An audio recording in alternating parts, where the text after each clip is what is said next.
Today, we celebrate the life of, and to have been part of the life of, Jeanne Kampwerth. As a grandkid from Texas, I usually would only get to visit with Grandma a few times a year. But the impressions she left on me, as I'm sure she left on so many of you, are unforgettable. She taught us many great lessons: leadership, responsibility, how to build a family, how to turn a house into a home, how to finish any task, big or small, correctly and completely. She also taught us how not to mortally injure your sibling or cousin. She had exceptionally high standards for personal responsibility. About 15 years or so ago, I picked up some mud in a rental car that I had had while visiting, coming back through the Bottoms into St. Rose. The next day, as I was saying goodbye to family, aunts, uncles, cousins, I got ready to say goodbye to Grandma, and she'd come out of the garage with a bucket of soapy water and a wash rag.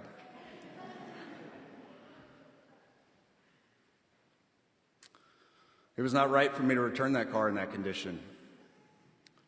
So the cousins all got a real kick out of watching me clean that rental car in front of her house. Jeanne put God at the center of everything in her life. Her distinct and beautiful voice could be heard in the church choir for many years alongside her husband Andrew. She made everyone feel welcome and important with her glowing smile, and just how when you engaged in conversation with her, you had her full attention and you felt like you were the most important person in the world. She had the sloppiest of joes and power cookies to give you the energy for just one more game of euchre.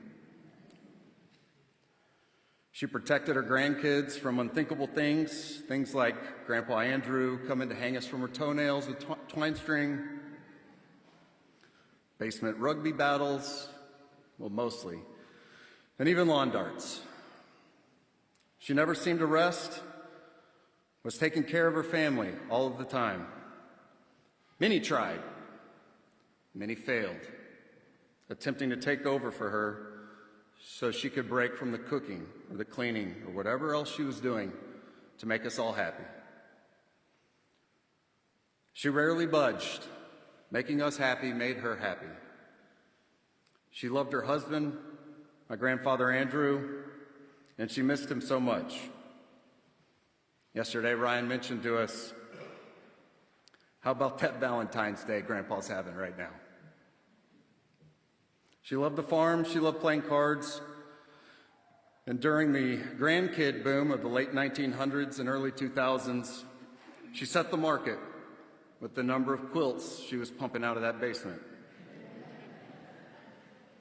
She made beautiful quilts.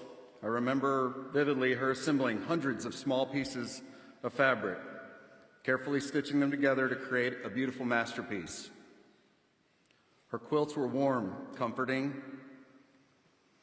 and as a little boy, the smell she imparted on them made me feel safely by her side, all the way from Houston to St. Rose. As an adult, I realized that she not only quilted fabric, she quilted a family, a community. The way she lived her life, the way she loved and cared for us, those were threads in our lives binding us and keeping us together, near and far.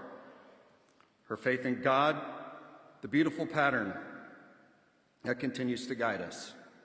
She guided us through all times, times of great happiness and great sorrow.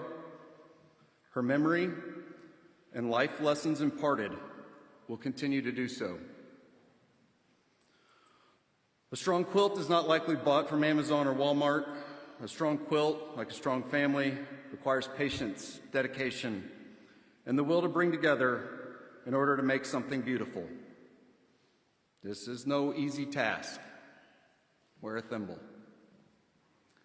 She wove together the fabric of our family with love, faith, and seemingly unwavering strength. With her hands, she mended it when it was tattered, making the broken strong again.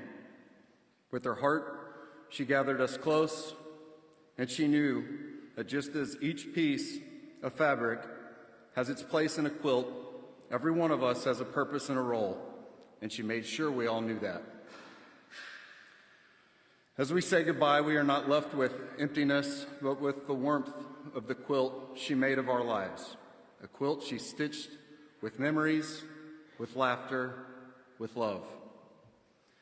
Though she is no longer here to guide us, her pattern lives on in us.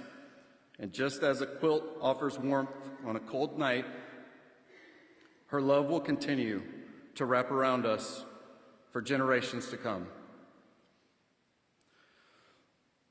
Let's honor this gift she gave to us and not take this for granted. When you feel that comfort and warmth, remember Grandma Anna Jeanne. Rest now, Grandma Anna Jeanne. We love you so much. Your work is done, and it's beautiful.